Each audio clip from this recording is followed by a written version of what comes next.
Hello friends, welcome back to my channel. আজ আমি আপনাদের সাথে আরও একবার মাছের একটা রেসিপি নিয়ে এসেছি, সরপুঁটির ঝাল। এই মাছটা আমরা অনেকেই অনেক রকমভাবে খেয়ে থাকি। আজকে আমি এটাকে আলু দিয়ে ধনেপাতা দিয়ে একটা ঝাল করে দেখাবো। তাহলে চলুন দেখে নিই এই মাছের ঝালটা করতে আমাদের কি কি লাগছে। আমি এখানে একটা প্যান খুব ভালো করে গরম করে নিয়ে এতে আমি মাছটা ভাজার মতো কিছুটা সর্ষের তেল দেব। এবার এই তেলটাকে আমি গরম করে নেব।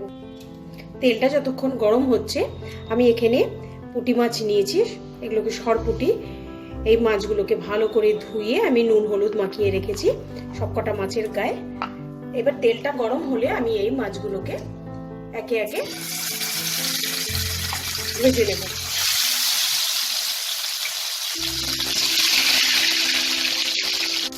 মাছটা এক পিঠ আমার ভালো করে লাল হয়ে গেছে। এবার আমি মাছটাকে উল্টে নেব। এবার এই পিঠটাকেও আমি এরকম লাল করে ভেজে নেব। মাছটা আমার ভাজা হয়ে গেছে, আমি মাছগুলোকে তুলে নেব।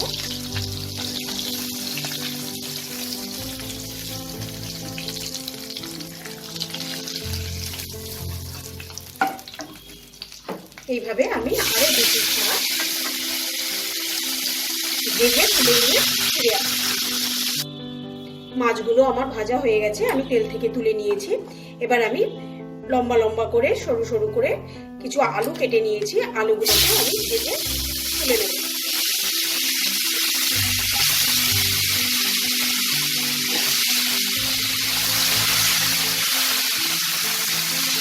আলুগুলো আমার লাল করে ভাজা হয়ে গেছে, এবার আলুগুলোকেও আমি তুলে নেব। এবার এই তেলেই আমি একটা তেজপাতা আর হাফ টিস্পুনের মতো জিরে ফোড়ন দেব। জিরেটা থেকে ভাজা ভাজা গন্ধ বেরিয়ে গেলে আমি এখানে একটা বড় পেঁয়াজ ভালো করে কুচো করে নিয়েছি, সেই পেঁয়াজ কুচিটা দিয়ে দেবো।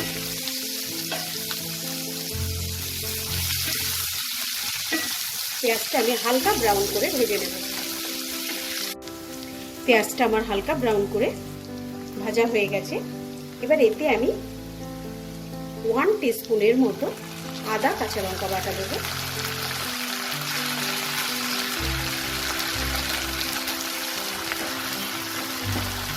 কিছুক্ষণ নাড়াচাড়া, কয়েক সেকেন্ডের মতো আমি এটাকে একটু নাড়াচাড়া করে নিয়ে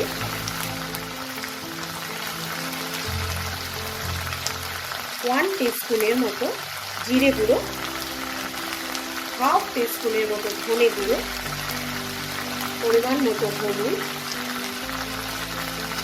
একটু কাশ্মীরি রেড চিলি পাউডার দিয়ে মশলাটাকে খুব ভালো করে আমি কষিয়ে নেব।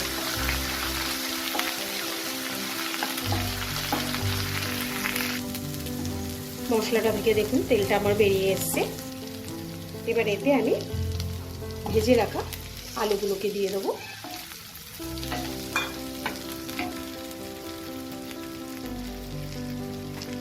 আর পরিমাণ মতো নুন দেব। দিয়ে মশলাগুলোর সাথে আলুটাকে ভালো করে মিশিয়ে নিয়ে এতে আমি জল দিয়ে দেবো।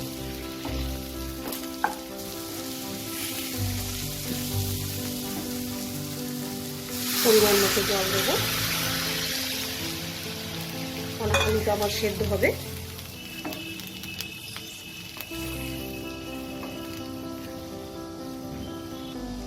ঝোলটা ফুটে গেছে, এবার আমি এটাকে ঢেকে মিডিয়াম ফ্লেমে আলুটাকে সেদ্ধ যতক্ষণ না হবে কুক করব। 5 মিনিট পর আমি ঢাকাটাকে খুলে নিয়েছি। আমি দেখবো আলুগুলো সেদ্ধ হয়েছে কিনা। না, এখনো পুরোপুরি সেদ্ধ হয়নি। এখন আমি এই মাছগুলোকে একে একে দিয়ে দেবো।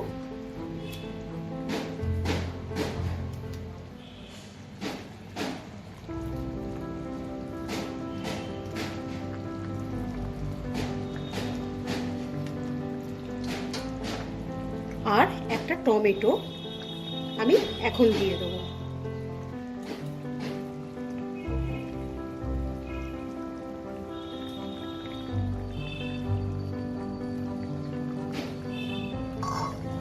দিয়ে আমি এটাকে ঢেকে আরো 5 মিনিট রান্না করব।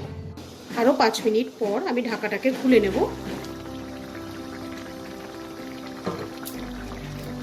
আমার এখানে সব কিছুই ভালো করে সেদ্ধ হয়ে গেছে, আলু মাছ। এবার আমি উপর থেকে কিছু ধনেপাতা ছড়িয়ে দেব।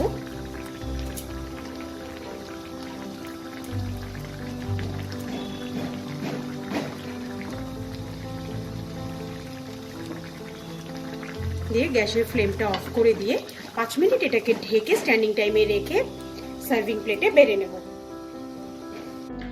মাছের ঝালটাকে আমি সার্ভিং প্লেটের মধ্যে বেড়ে নিয়েছি। আপনাদের যদি আমার আজকের ভিডিওটা ভালো লাগে, আপনাদের আত্মীয় স্বজন বন্ধু বান্ধব সবার সাথে এটাকে শেয়ার করতে পারেন।